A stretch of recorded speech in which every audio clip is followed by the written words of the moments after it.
Hello mga kabibig, welcome back sa ating bagong YouTube channel. Ito ang pinakamaingay na YouTuber sa balat ng YouTube.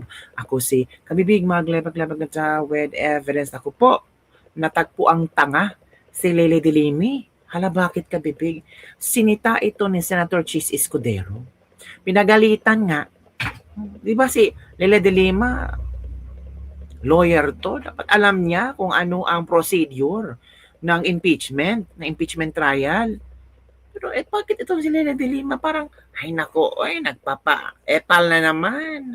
Grandstanding. Alam nyo Kabibig Bong, ang napansin ng mga tao, ginamit nila ang impeachment ni BP Sara for grandstanding. Bakit grandstanding? Kailangan nila na pakita sa sambayan ng Pilipino na marunong sila, na sila ang tama, na talagang ipinagalaban nila ang sambayan ng Pilipino. Puro dinadala na ang taong bayan para ito sa taong bayan, para mabigyan ng hustisya ang pera ng taong bayan. Abay, ewan ko sa inyo. Hindi kayo marunong sumunod sa proseso ng impeachment trial. Kaya nga, napagalitan itong sila de Lima. Sabi ng isang netizen, naku, kakaya naman yan. Matanda na. Abogada. Tapos sa paglitan ng Chis Escudero kasi mali, hindi sumang-ayon at hindi sumunod sa instruction. Sabi ng iba, tagpo ang tanga. Kasi gigil na gigil sila kay VP Sara. Because gigil na gigil sila kay VP Sara, nakalimutan nilang sumunod sa procedure ng impeachment trial. Gigil na gigil silang siraan si VP Sara.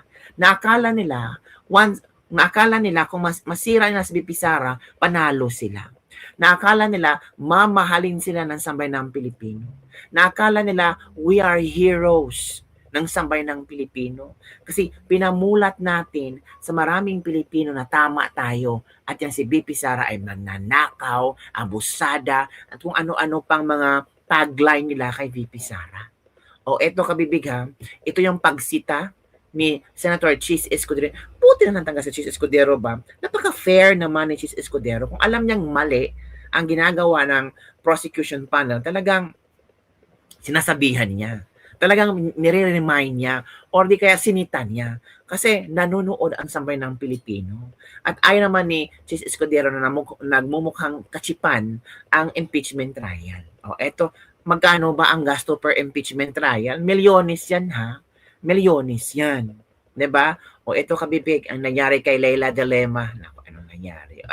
Leila de Lems, anong nangyari sa iyo? Ito Leila de Lima natagpo ang tanga. Pinagsabihan ni Senate Presiding Officer Senator Chis Escudero si Leila de Lima matapos itong malabag ang panuntunan sa simula ng paglilitis na nagbabawal sa pagbibigay ng conclusions of fact and law sa opening statement. Yun na nga.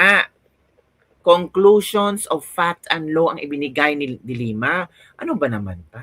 Tuyon pa man, ipinapatuloy ni De Lima ang kanyang opening statement dahil sa objection ni Defense Counsel Attorney Michael Pua, muling pinalalahanan si Escudero si De Lima na sundin ang patakaran sa paglilitis. Ito Kabibig, manood tayo ha. Request Representative Leila de Lima to be recognized by the chair, Your Honor. The chair would like to remind the Honorable De Lima, if indeed she will make an opening statement, to kindly avoid conclusions of both fact and law, as we have previously agreed upon and raised by the defense in previous hearings, and as pointed out by several center judges. With that conditionality, the Honorable De Lima may proceed with her opening statement. Your Honor, may we comment on that matter? Yes, what is the pleasure of Attorney Paul? Your Honor, I'd like to apologize for having to comment on this matter, but as far as I recall, the presiding officer already made a ruling before against opening statements, Your Honors. Again, I will be very conscious, Honorable De Lima, with respect to statements of fact and law that are not coming out from the mouth of any witnesses you will be presenting. So kindly be precise and short with respect to your opening statements. You may proceed, ma'am, subject to those reminders. Thank you, Mr. Presiding Officer. This is about 5 minutes or a little more than 5 minutes.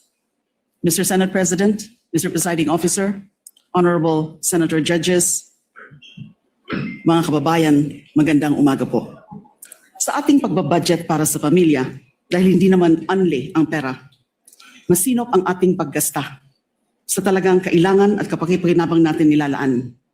Ganyan din dapat sa pondo ng bayan. Sa yugtong ito ng paglilitis, pag-uusapan natin ang confidential funds. Ito ang budget para sa mga sensitibo at surveillance-related activities upang suportahan ang mandato ng mga civilian agencies.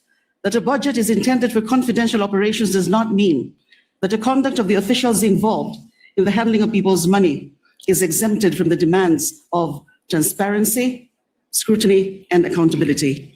Public office is a public trust. Yan ang sabi ng konstitusyon. Sakop nito ang lahat na nasa gobyerno. At ang utos na yan ay hindi pwedeng balewalain dahil confidential lang o confidential ang pondo. Ang confidentiality ay para protektahan ang lehitimong operasyon at informant. Hindi ito pahintulot para mag-imbento ng pangalan at dokumento. Hindi ito palusot para ibulsa ang pera. Kung confidential ang pondo, lalo pang mataas ang pananagutang kaakibat nito.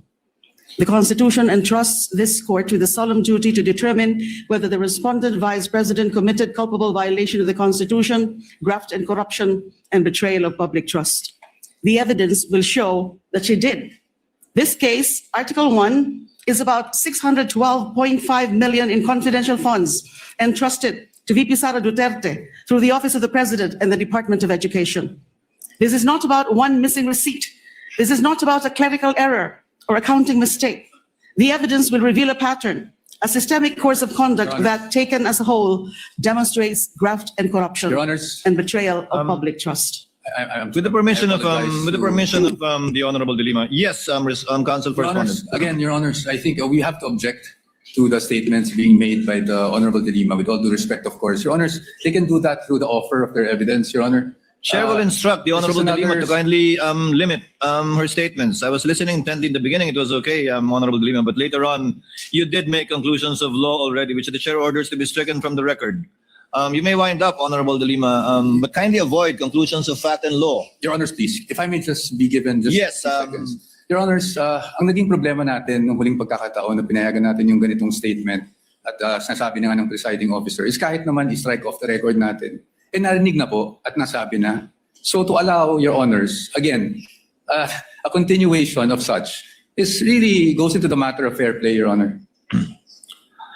Honorable De Again, Lima, with all kindly due wind up. Again, you were forewarned beforehand to kindly limit your statements. Hence, you are faced again with a similar situation. Kindly wind up, Honorable De Lima, and call your witness. Ang dami pong malalampasan sa aking opening statement because this Yes, is but supposed to be an again, overview it is the of the court's case, position the overview of the evidence. to let the witnesses speak, not the counsels, insofar as the evidence is concerned or Yan na, conclusions of both De fact Lima. and law. Kindly wind up, Honorable De Lima. Nga. As- Yan, mahiya ka tuloy, Dilima. Si Mother Dilima ninyo, literal nga, may ilang ticket kay once again, Senator Bimas Barnes Land squarely in Chowa, striking with Adinabong Fort. Ang sarap pa ilang beses na nasuplak. Alam nyo namang bias at galit sa mga Duterte ang galang. Baka akala ni Dilima na-invite siyang speaker sa hearing. Mukhang kailangan mo si Janelle. O kailangan kong nasuplak kasama yan basta yung facts ni a little more than 5 minutes tapos hindi pa pinatapos, iyak. Nasubrahan na nasa naging abugag. Parang may katabi si Cheese, mga kababayan. Tapos sabi na naman nila na tagumpay ang prosecution. Sabi na nga nila 11/10 daw. 11/10 ang grade na ibinigay ni Jinky Luistro kay Chua. Di ba? Grabe, ba si Chua? 11/10 sabi ni Madam Jinky. Magaling daw ang pagka-deliver ni House Prosecution Panel, Chua, Attorney Chua, Congressman Chua. Magaling daw si Chua, sabi ni Jinky Luistro. 11/10.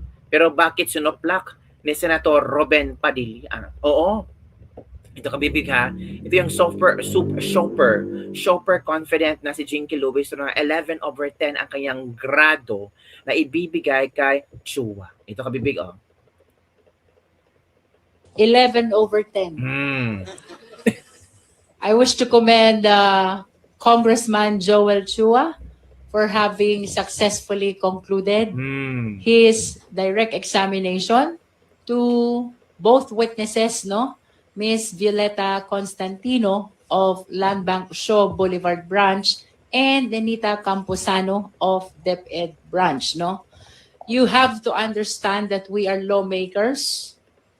We are members of the House, and it's been quite a while na wala kami sa litigation. And yet, these members of the House are showing their courage to once again engage in examination of witnesses, and this is only for one thing. Dahil sa pagmamahal sa bayan. Ito na naman tayo, pagmamahal sa bayan na naman. Hay, nako, kala ko dahil kay Speaker, Los, di ba halata script nila yon? Nothing illegal, Your Honor, said by the witness. May sariling script talaga. Kung wari din namin napanood and there was no need to cross-examine the witness, sabi ng depensa, o di ba? Ang depensa na nga nagsabing hindi na namin i-examine ang witness kasi wala na. Bagsak na naman sila. Bagsak na naman sila, Jinky Luis. So yun, kabibig ang ating lebak-lebak for today. Grabe. At 11 over yan, sumobra. Pero sabi ni Jinky, you have to understand kasi mga lawmakers na kami, hindi na kami sanay sa litigation. Tapos 11 over 10? Ano ba naman yan, Jinky? Grabe naman yung pala-pala mo kay Chua. So yun lang kabibig ang ating lebak-lebak for today. Don't forget to like, subscribe, and share this video para sa mga latest trending news nating pag-usap-usapan. Bye everyone. See you next time.